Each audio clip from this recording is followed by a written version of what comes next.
வணக்கம் நண்பர்களே. 2026 தமிழ்நாடு சட்டசபை தேர்தல் முடிந்து இன்று வாக்கு எண்ணப்பட்டு ஒரு தேர்தல் முடிவுகள் வெளியானது.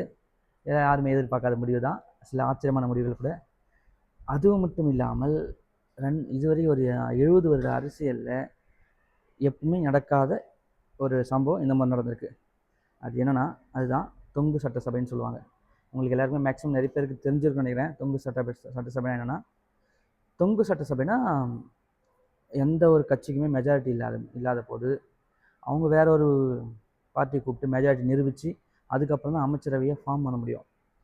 ஸோ இந்த முறை டிவிகேக்கு பயங்கரமான சவால்கள் இருக்குதுன்னு நினைக்கிறேன். எடப்பாடியார் அவர் சப்போர்ட் பண்ணுறாரா இல்லை மற்ற கட்சிகளை இருக்கிறாங்களா? இந்த முறை முதல்வர் நாற்காலிக்கு யார் எந்த பக்கம் பிடிங்கின்னு போவாங்க, அந்த இடத்துல தான் நாற்காலி தொங்கும் போல இருக்குது. ஸோ அந்தளவுக்கு இருக்குது. ஸோ இந்த தொங்கு சட்டசபை எப்படி ஆகுதுன்னு பொறுத்திருந்து பார்ப்போம். தேங்க்யூ.